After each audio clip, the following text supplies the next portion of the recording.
Des Moines, and all of Central Iowa, welcome to Mac's World Live.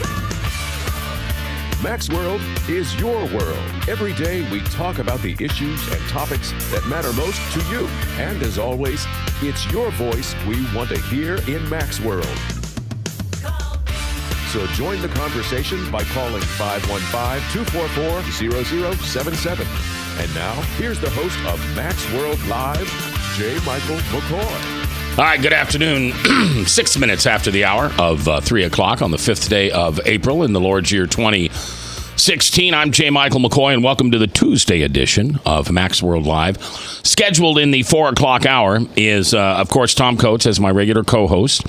And then the gentleman that ran for Senate not too long ago here in town, and he is now working with the governor on an education bill. He's going to be here, and we're going to talk to him. A couple news stories that I'll share with you a little bit later on, including the agency that oversees Iowa's flagship history museum. Listen to this. So you've been hearing about this. You know, the historical museum is rotten, and it needs to be fixed or torn down or whatever. It's only like 20 years old. Well, guess what? Some of the money designated for building repairs and other needs went to partially pay for administrators' salaries. Payroll documents obtained by the Associated Press show the Iowa Department of Cultural Affairs diverted more than $176,000 from a special infrastructure fund over 2 budget years to pay a portion of Director Mary County's salary and the salaries of 2 senior staff members.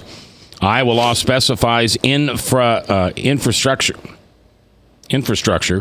dollars shall be used on projects that do not include operational expenses, but it doesn't indicate whether that includes salaries. The agency insists the move was legal, but Senator Matt McCoy, no relation, the co-chairman of the subcommittee that oversees the release of infrastructure funds, said spending this money in this way would destroy the integrity of the fund. Yes, Frank. Well, if you remember You've been off the radio for so many days. Are you okay? Yes. You need to, tune up or something? Well, if you remember Hurricane Katrina that went through New Orleans. Yes, I remember. The government sent a load of money, billions down there to bolster up them dikes and levees and dams to withstand a 5 hurricane, Category 5. Much of that money got diverted in a similar manner. Nothing new here. It's anywhere Democrats tend to run business in government, a standard procedure. Well, but that would be Republicans that did this. No, it was Democrats because New Orleans was basically... No, I meant the Iowa Historical Building. This is during the Branstad administration. Well, yes, but our Senate is run by... Democrats. Okay, you're a little... The people who... You're a little rusty, fund Frank. us with the money is the Democrats. Okay. All right. Thank you, Frank. Bob Montserrat, the Cat in the Hat, is here watching the chat, and also the Service Legends Truth Text Talk line at 515-809-0993. Busy day yesterday, huh? Yes, it was very busy. I don't know. You were stirring the pot, and people were responding. I tell you what, I told more people about Anita this morning. Anita, if you're listening, I love you. She was awesome. Well, first of all, she disagreed with me, which I like it when people disagree with me. If 2 people always agree, one of them isn't necessary, and that'll end up being me. So when you disagree, you'll find that I'm nice. I welcome your disagreement. And Anita, she was just so funny and wonderful. I want to get Anita in the studio sometime and do a show with her, because I've got a feeling she's just super, super interesting. But I don't know if you're listening, Anita, but sometime call the producer up and let's get a phone number and we'll get you in here studio. We'll talk about what you're passionate about. Okay? We can talk about whatever you're passionate about, Anita, and it'll be a great show. All right. Well, there's some funny stuff going on financially in our country right now, kind of as Frank was alluding to, but this is important stuff. And one of them is this is the last month for the new Social Security rules to go into place, April. And new rules start this month. Tomorrow. They're going to be released tomorrow. Tomorrow. Meg. When do they go into place? Well, they'll have a ruling that'll probably go into place we're thinking fall, Okay. towards fall, but they'll actually publish them so that everybody has a chance to get comfortable of how long it takes to implement the new rules. And that's with IRAs and 401ks. Now, the voice you just heard was that of James Weiss from Weiss. Weiss. Remember, that's Weiss, Frank Weiss. Why? It's Weiss. It's a good German name. What? It's a good German name. We need another microphone here. Jeb? Number 5. Number 5. Turn up number 5. It's a good German name. Nope, still didn't get it. We'll try it. We'll get it. Jeb's new. He just got off the short bus. All right. Thanks, Joe. Now talk. We're Yeah, good. now All you're right, good. there you go. Thanks, All right. Jeb. And all right, so Weiss and Merkle. And what is Merkle? German. So we got two Germans. got two Absolutely. Okay. Lutherans? No. No, okay. Shucks. All right, and so these guys are my retirement specialists. Is that a fair way of saying that? Yeah, sure. But it's more than just retirement. I mean, what you guys do in 2016 is not what people did for my parents, 40 years ago. No, the retirement world right now is so much more complex. My grandpa retired, and he worked his entire career at Ford Motor Company in Detroit, Michigan. And he retired, he took Ford's pension, and he had Social Security. And that got him through the remainder of his retirement. Today is so much more difficult. Yeah, I mean, you cannot depend on your 401k, your whatever it is. You need to work on that kind of stuff. So what I've asked is for James and Lauren Merkle, James Weiss. Why? Weiss. So every time I say why, you're going to say... I'm going to say Weiss. Very Weiss. good, okay. Good. Appreciate that. So I've asked these guys to come in here, and we got the phone lines open, and if you have any questions... Now, remember, there's no such thing as a dumb question. Because you're going to hear me ask really stupid questions. You're going to think they're stupid. See, you probably think I know something about money. I don't. I know I have been a successful business person, but behind every successful business person is the smart one. And on almost every business I can tell you every successful business I ever built, I was not handling the money. Somebody else was taking care of the money in the business. I was just the front man, working the front of the house, taking care of the relationships, the networking, things like that. The chief bottle washer. The chief bottle washer. Which is exactly what you should be doing. I mean, you want to let the experts do what they do best. You run your business and let everybody else handle the more sophisticated, the investments, and you don't want to deal with all that on a day-to-day basis. Right, and I don't know anything about that. My wife's the brains in the family when it comes to money. And so I'm going to be asking a lot of questions here. Now, if you've got a question you want to ask these guys, but you don't want to call on the voice phone, you can send a text to Bob. Oh, no, you don't send it to Bob. Well, it goes to Bob, but you text it to 515-809-0993, and that's the Service Legends Truth text line. You can also jump on Facebook if you want to give it to me there. You can email me. Also, you could just call here. If you just want to call Jeb, and he'll write down your question, and then, Jeb, you can just give it to me on voice.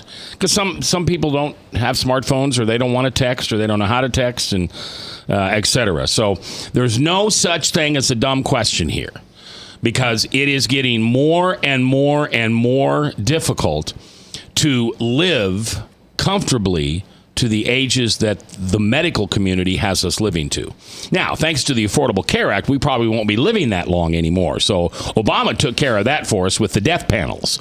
But the fact of the matter is, you have got to become more, just like James just said, we have got to become more sophisticated in how we save our money for retirement.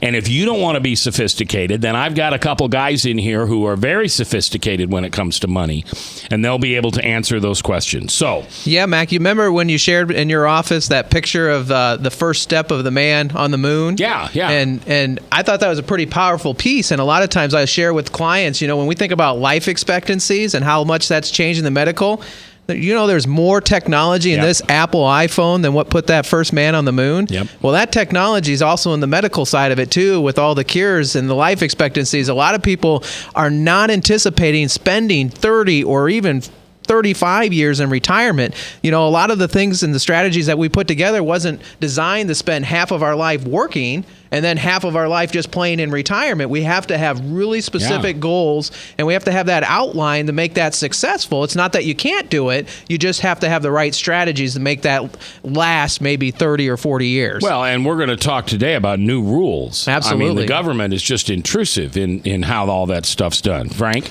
What was what age, when Social Security first come in, did the average retiree live to, and what's the retirees living to now? Yeah, the Social Security legislation was first passed in 1935. 1937 was the first lump sum payment of 17 cents. 1940 was the first annuity payment, which was the first monthly payment that was received on an ongoing basis. The average life expectancy in 1940 was 61.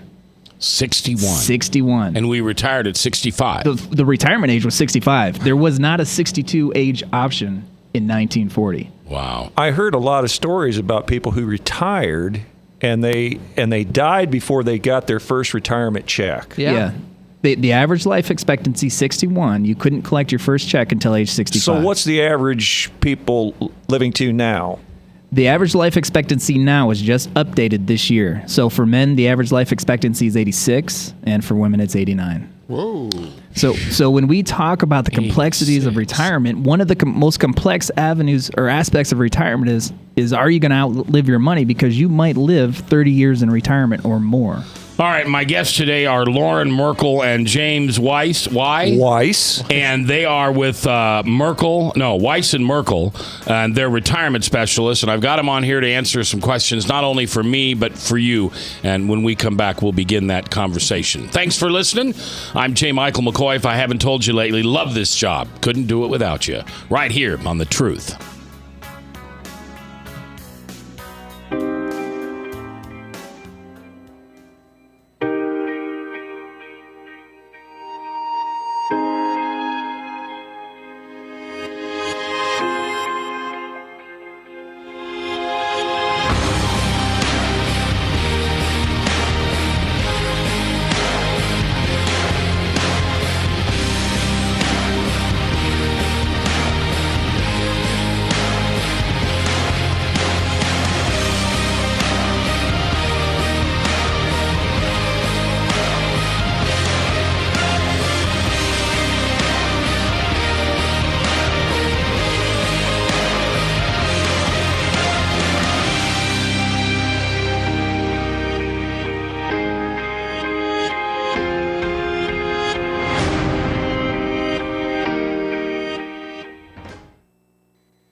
Credit cards are like grandkids. They love you, sometimes get out of control, and it's fun to get a new one. Who can stop them from piling on? Hi, I'm Tom Coates with Consumer Credit of Des Moines. At the end of the day, you can return the grandkids, but you're stuck paying off bad credit card debt. We'll help you put the fun back into using credit cards responsibly. Right, kids? Yeah! If you need help getting credit cards off your back, call Consumer Credit of Des Moines. Hi, my name is David Burrier, your Hope Coach. I host a live weekly talk show called I've Been There every Thursday afternoon at 5:30, right here on webcast1live.com, and on my weekly radio program Saturday mornings at 10 on Truth Network 99.3 FM. I interview common everyday people who have survived incredible life challenges and who testify to God's faithfulness in the midst of their storms. So join me as we bring a message of hope and encouragement. Everybody needs hope. I know, because I've been there. Hey everybody, I brought Northern Lights Pizza! And it's got Graziano sausage!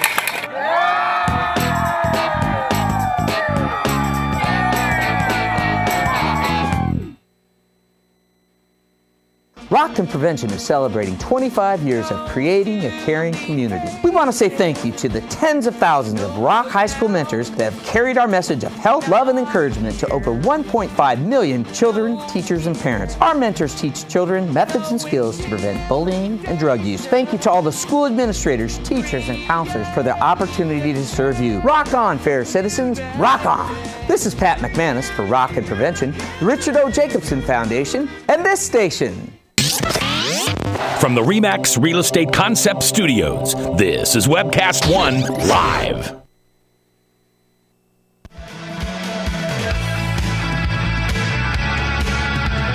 "21 minutes after the hour, 5th day of April in the Lord's year 2016.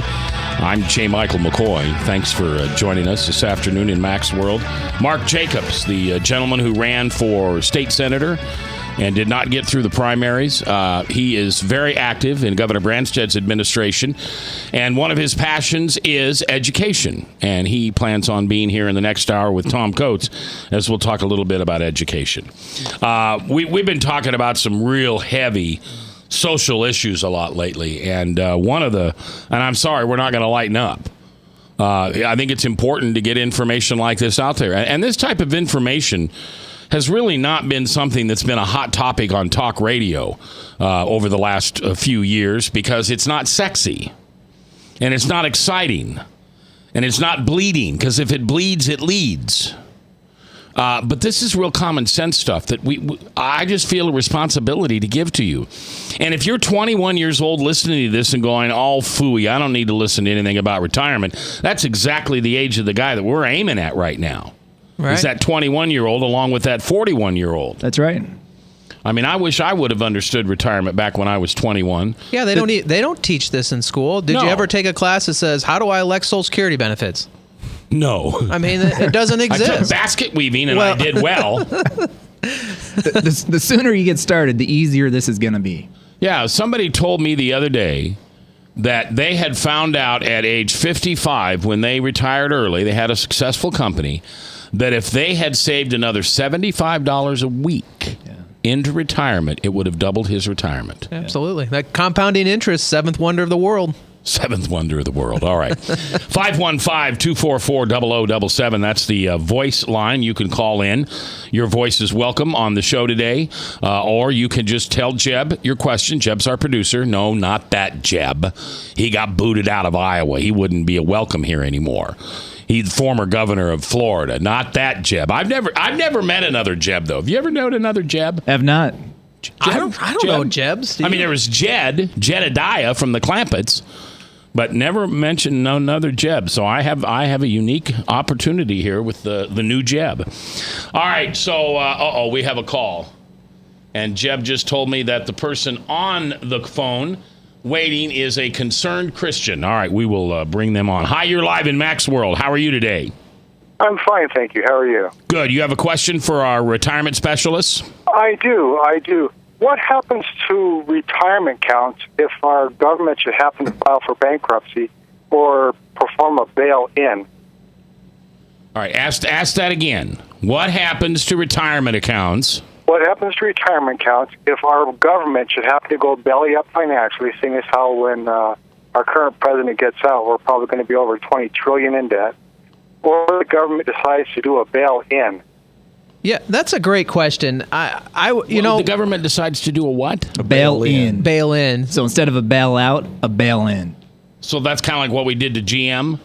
No, we bailed them out. Yeah, we bailed them out. And at the end of it... So what's a bail-in? I would probably say that we start printing money. Oh, printing money. And bail ourselves out. I mean, because that's currently what we're doing now. Currently the government has it set up that they can dip into people's retirement account with a bail-in, just like Greece did and with their bankruptcy. They took people's account and took their money. I was just going to say, what country was it that scraped off of the IRAs? Was that Greece? That was Greece. It was Greece. Okay. And it wasn't. It was the savings account. They basically had access to all the federal deposits, and they went into the savings accounts and started moving some decimals around. Is essentially what they did. And really, the concept behind that is twofold. One, I look at U.S. debt as one of the things that I think is out there in the public as a very scary thing, and I don't like debt. Don't get me wrong. I don't like debt, but when I look at U.S. debt, when they issue debt, it's not collateralized by anything. Mm-hmm. They're just IOUs that the government's printing out there. There's no collateral. It's not like a mortgage where if you borrow against your house, they have your house that they can come back and foreclose. Right. At the end of the day, if this deficit gets way out of control and they want to say to everybody that owns U.S. debt securities, we're not going to pay that back and default on it, there's no collateral there. And as long as they have the ability to keep printing money, the debt is a concern, and we have to be, fiscal responsible for it. But is it something that I think is going to devastate our economy or put ourselves in a situation that would eliminate IRAs or go into people's accounts? No, they've got way easier mechanisms than to have to do something like what Greece did or some of the overseas countries. And of course, right now, the U.S. dollar is the supreme currency. I mean, we have the top currency in the world, and as long as we have the ability to print money and it has value out there, every other country is going to work their debits and credits against our currency. And I don't see anywhere in the next 20 years, as far as I go out, that's even a possibility that would ever even exist in this country. Other than the media loves to blow it out of proportion. But aren't countries like China buying up gold to back their money? They have started to shift away to buying up gold, and that's essentially because China is now starting to realize too that all the debt that they've acquired from the United States. At the end of the day, if they don't want to play nice in our sandbox, if you will, we can just eliminate it out of the portfolio. And so they're starting to buy hard currency and gold. But at the end of the day, none of the currency has been backed by gold for decades now, and I personally don't think that gold is a very good hedge to currency. Yeah, didn't Nixon do that? Didn't he do something with the gold standard or something? Yeah, we eliminated the gold standard so that U.S. dollars were not, it used to be that the government had to back a truck up and put gold in the safe for everything they printed. Now they can turn the printing press on. They don't have to back that up with anything. No gold, no collateral, no secured debt. I mean, it's completely unsecured debt, and it's really nothing more than pieces of paper and the good faith of the U.S. government that we're going to make good on our obligations. My guess if our U.S. government doesn't make good on their obligations, how are we going to make good on obligations that our retirement accounts are in U.S. dollars? Yeah, and at the end of the day, if the government gets to the point that they don't make good and the U.S. dollar does collapse, every penny that's in a retirement account, savings account, or even the $100 bill or $20 bills in your pockets are worthless. They're nothing more than cotton that the money's printed on. It's the faith that it has value is the only thing that gives that currency value. I thought. Okay, I'm sorry. I thought they were printed on paper. Well, it's cotton.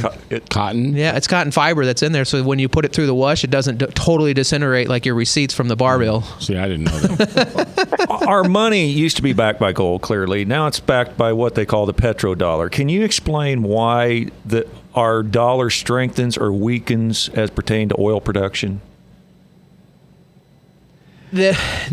That is probably one of those questions that I would need probably 45 minutes to explain that. There are so many different moving variables when it comes to one currency, what's happening in the production and output, the supply and demand.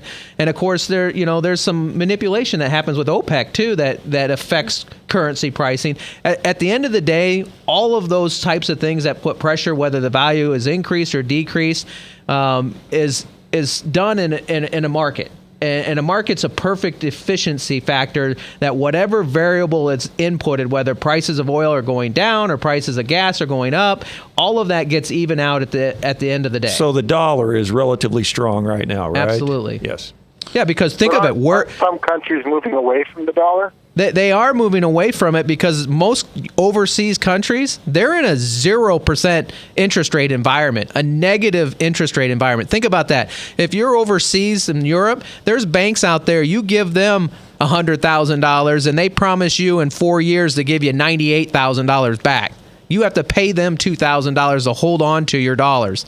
That's a negative interest rate environment. At least, we got low interest rates and the Fed's at war with savers, but at least we've gotten 0.5%, 1%, and we're not going backwards against it.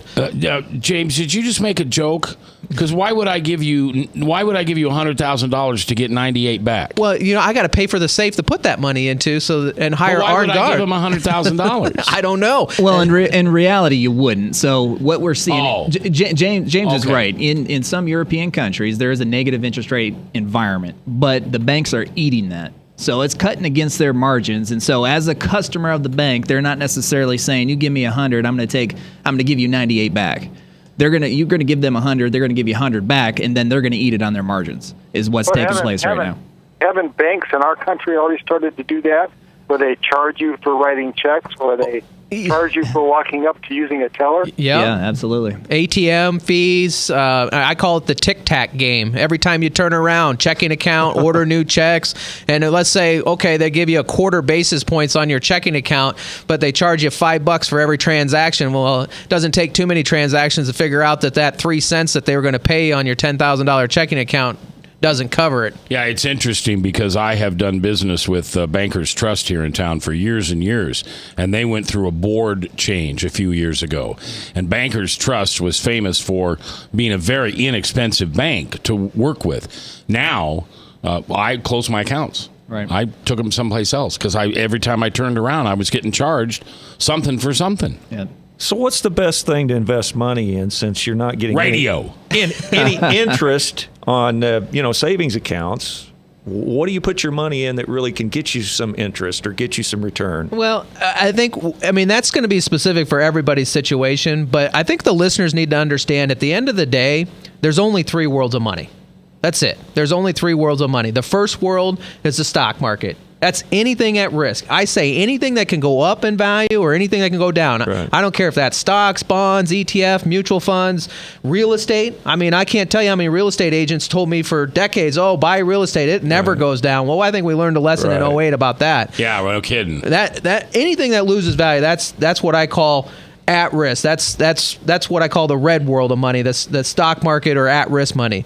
The other... I'm sorry. I currently got another question before I have to go. I currently have a Roth IRA, but we're about ready to top out financially for me to be able to contribute to that. What should I go to next? One strategy, if you like what the benefits of the Roth can bring to you, and this is a strategy that we like to incorporate many times right after somebody retires, but if you're still working, it can work as well, is a Roth conversion strategy. Now, there's benefits and disadvantages to every strategy out there. One of the disadvantages of that strategy is when you convert over, you will pay taxes on the money that you convert over. So it's going to depend upon your current tax bracket, but the benefits is that money will grow tax-free for the rest of your life. So Can I just leave my Roth then and contribute to a regular IRA? Do you have a employer plan right now? Well, I've got a Roth myself. My wife contributes to the CREF program. She's a professor at the university. Yeah. But there's a limit to how much you can make to contribute to a Roth. Right. That's right. And we're within a pay raise of not being able for me to contribute to it anymore. Okay.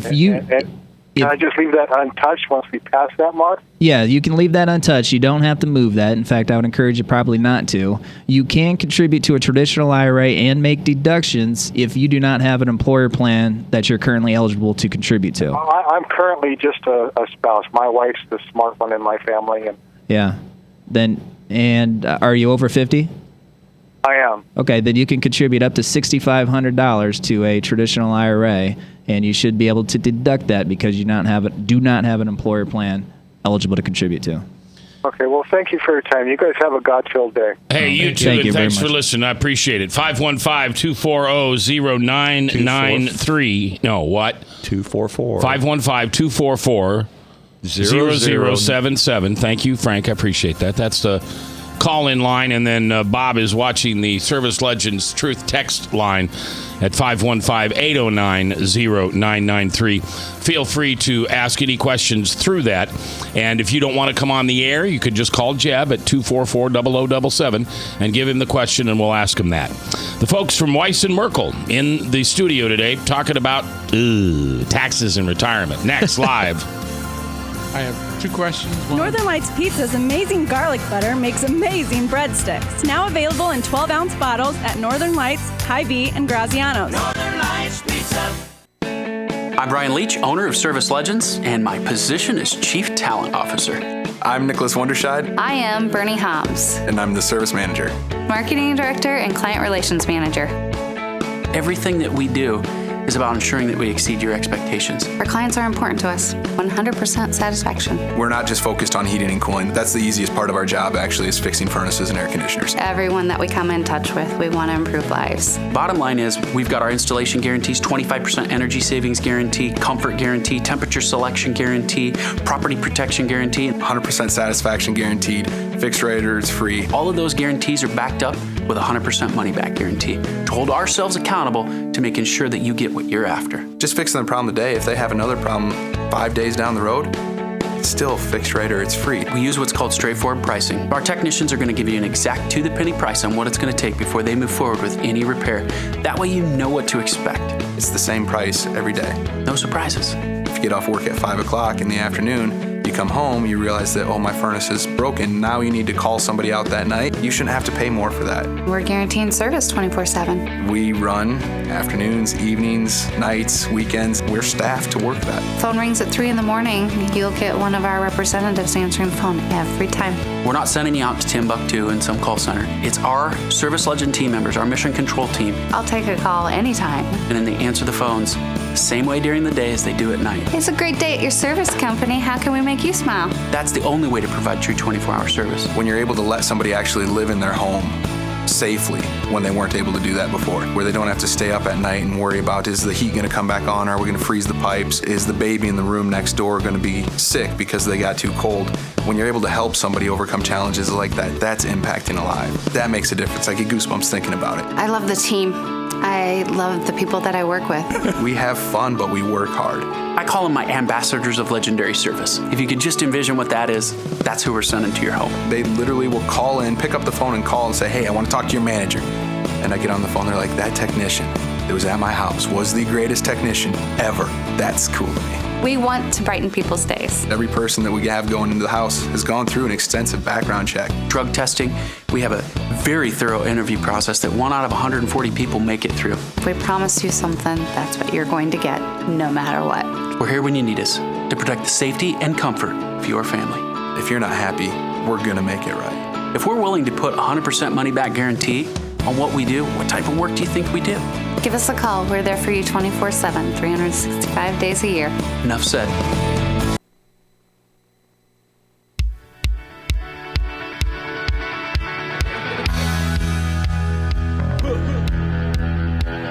.338, 22 minutes before the top of the hour on this 5th day of April in the Lord's year 2016. J. Michael McCoy. Lots of rules are changing in IRAs. Social Security rules are changing. So I brought my boys from Weiss and Merkle.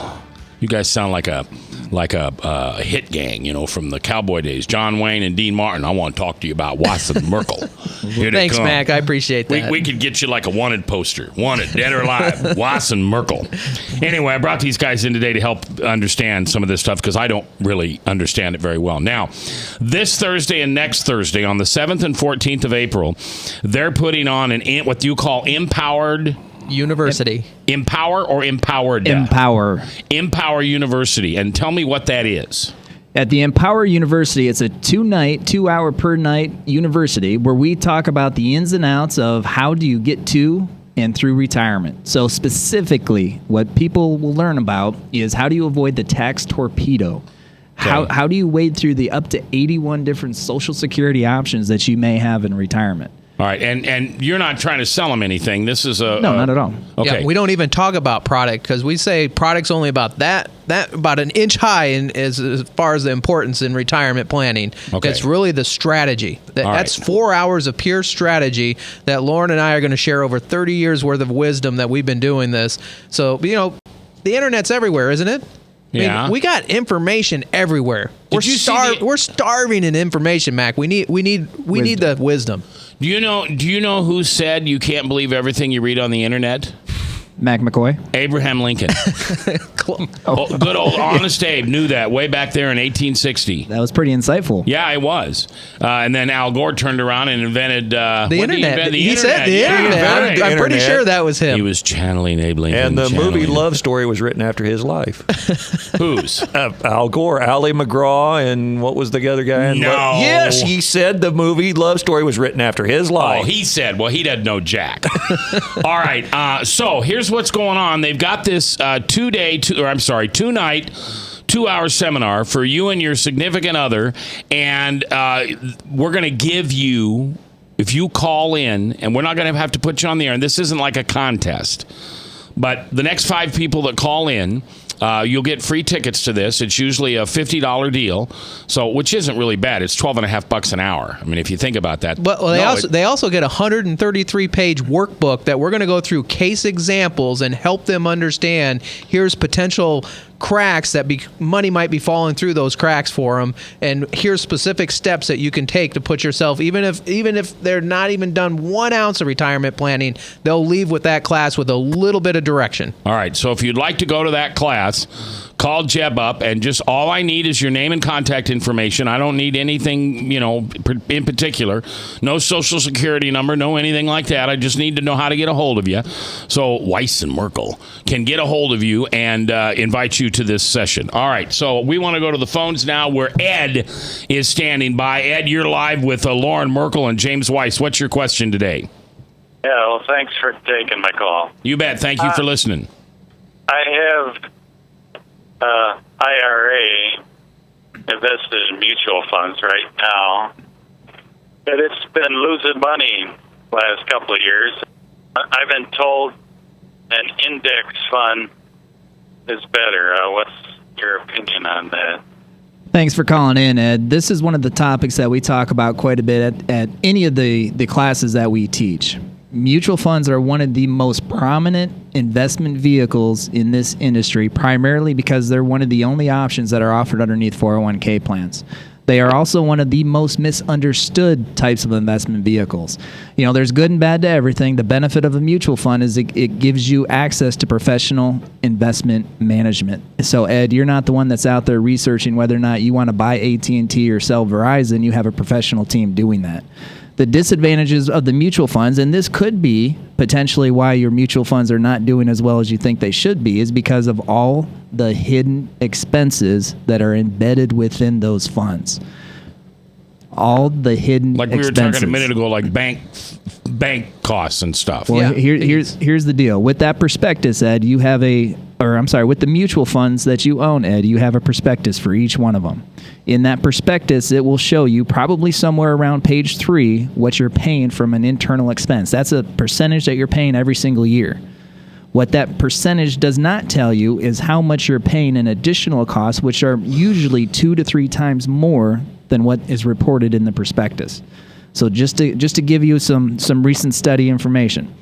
Morningstar conducted a study. The average industry expense of mutual funds that's reported is 0.97%.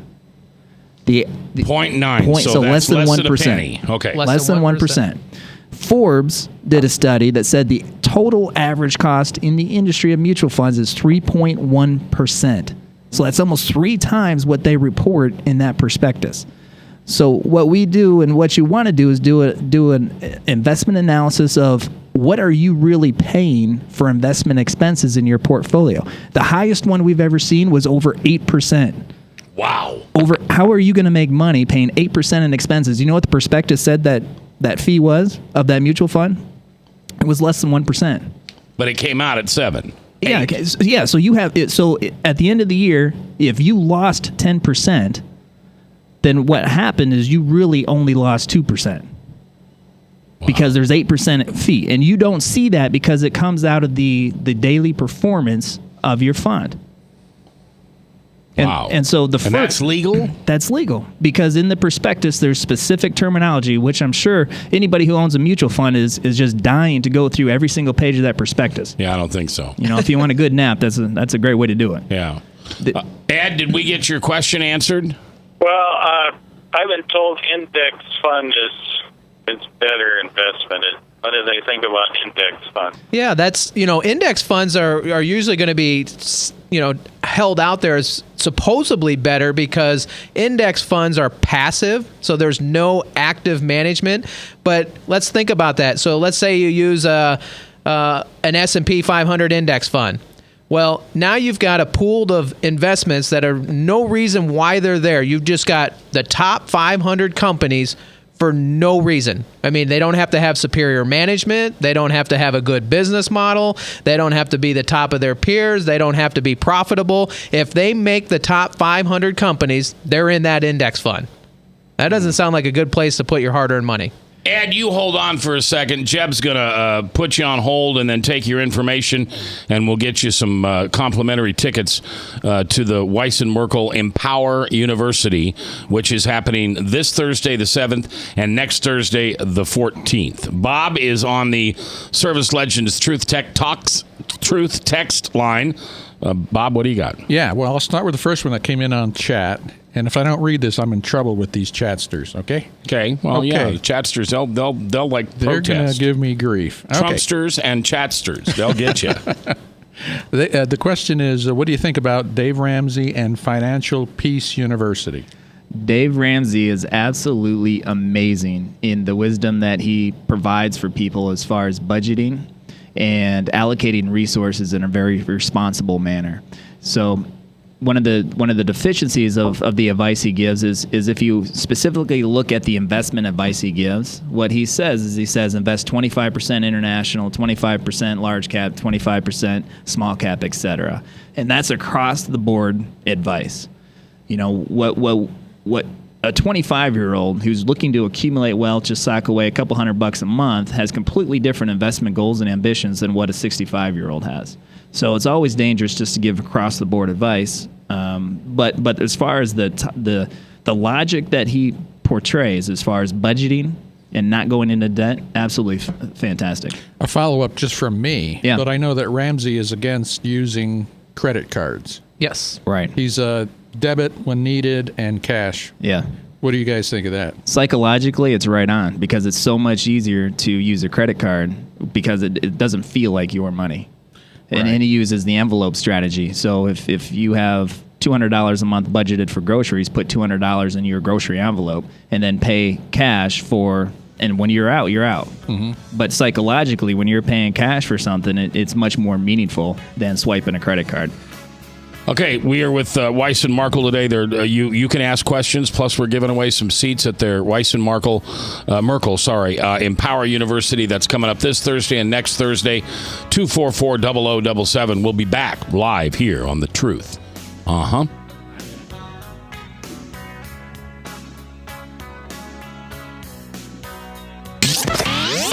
From the RE/MAX Real Estate Concept Studios, this is Webcast 1 Live. Credit cards are like grandkids. They love you, sometimes get out of control, and it's fun to get a new one. Who can stop them from piling on? Hi, I'm Tom Coates with Consumer Credit of Des Moines. At the end of the day, you can return the grandkids, but you're stuck paying off bad credit card debt.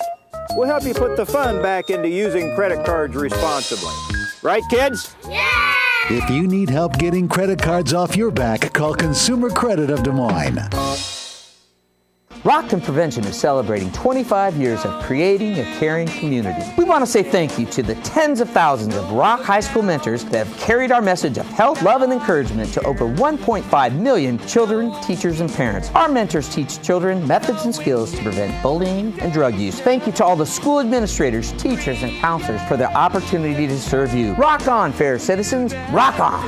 This is Pat McManus for Rock and Prevention, the Richard O. Jacobson Foundation, and this station. Northern Lights Pizza, your home of the tasty crust. Our garlic butter sauce now available in 12-ounce bottles at Northern Lights, Hy-Vee, and Graziano's. Northern Lights Pizza. Hi, my name is David Burrier, your Hope Coach.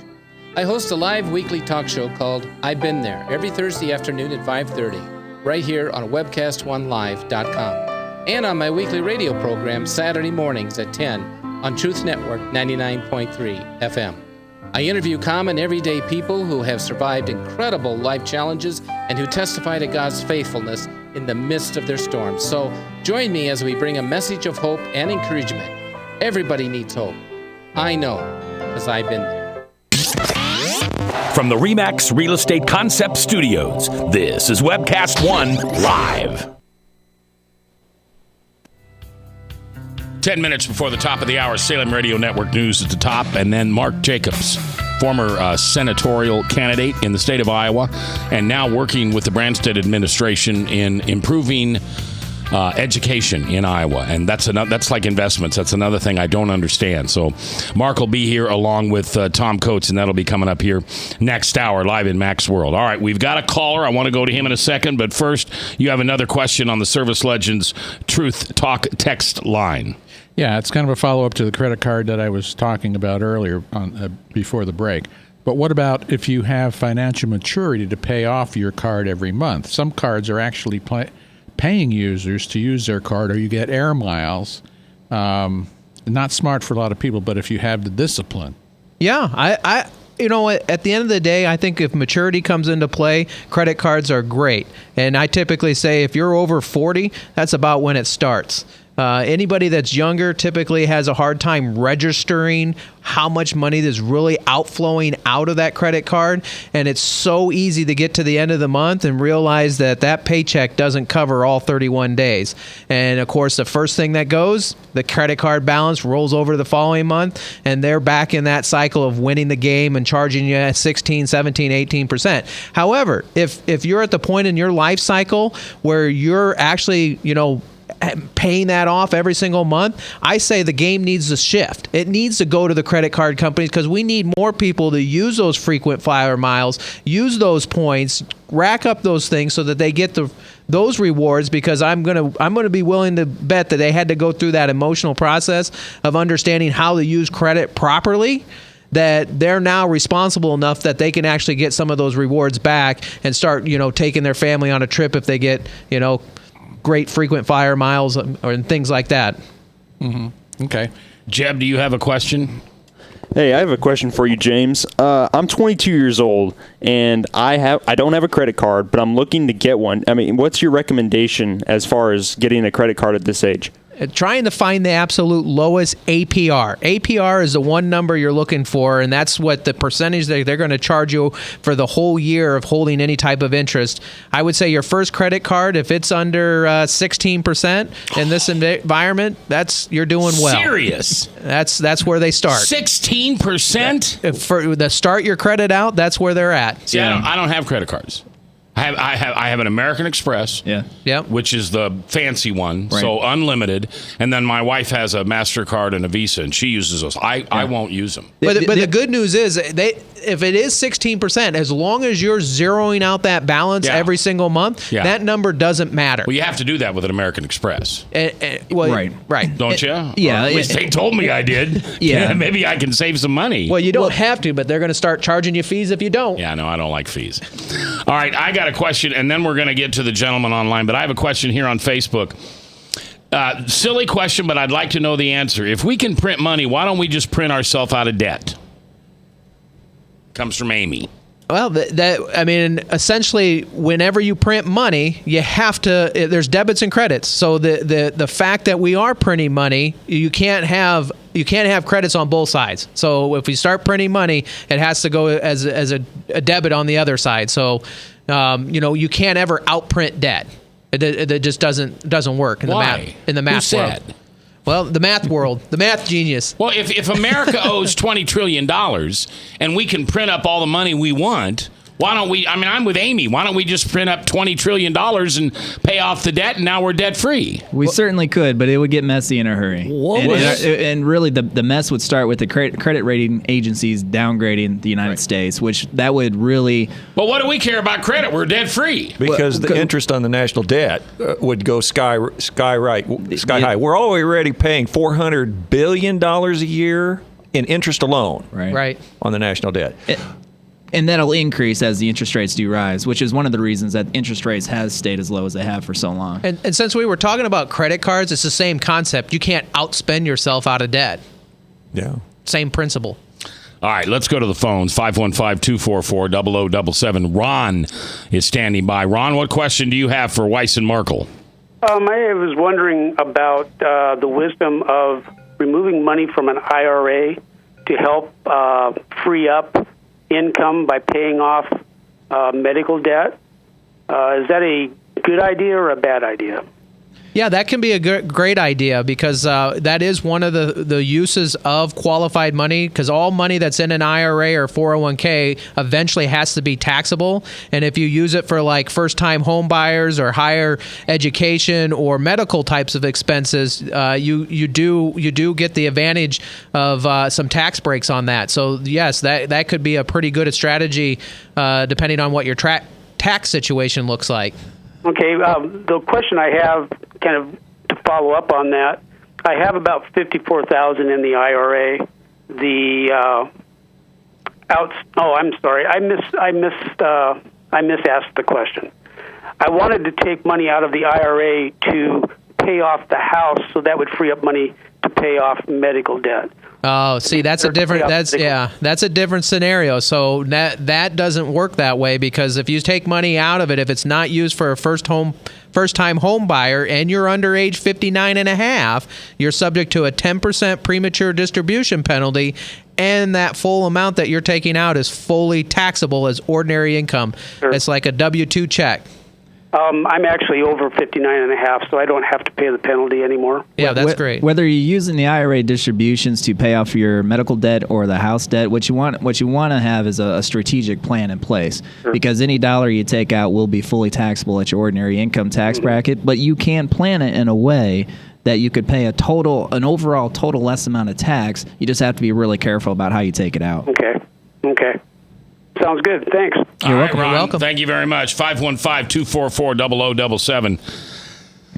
I just have to ask this question. How do you know all this stuff? And I'm not trying. It just seems like you got, every question that somebody had today, you guys had the answer for it. You can't learn this from a textbook. I started in this industry in 1998, and you just learn as you go. And certainly the textbooks do help, but you really have to learn on the job. But now it's going to get messy with all the rules changing. And you have to stay on top of it. Yeah, and that's why we spend so much time. Not only do we have all of the licenses, but we also, I spend every year trying to advance my designations. That's why I have so many designations, because it keeps changing every single year. And, just like medicine and some of those things, the procedures today that it takes to be successful are completely different than what they were 10 and 15 years ago. Yeah. That's what's nice about my job. We just open our mouth and let air fall out. And works good. Now, which one of your mothers live in Ames? Mine. Say hi to your mother. Hi, Mom, if you're listening. You better be listening, Mother. I've got your son, your very, very smart, high-designation son, and his sidekick, Merkle, here. All right, guys, thanks for coming. I'd like to have you back in a couple weeks, because I don't understand all this. And obviously, it's obvious that our audience wants to know some stuff, so we'll have you back. Again, it's the boys from Weiss and Merkle, certified financial planners. They've got a special Empower University coming up this Thursday and next Thursday. We've got a couple seats left. They're free, complimentary, and if you'd like to go after what we heard today, it might be worth some money to you to go. We're going to take our break at the top of the hour, Salem Radio Network News, and then Tom Coates and Mark Jacobs talking about education here in the state of Iowa. That's coming up next, live here on The Truth. Yep, The Truth, 99.3 FM.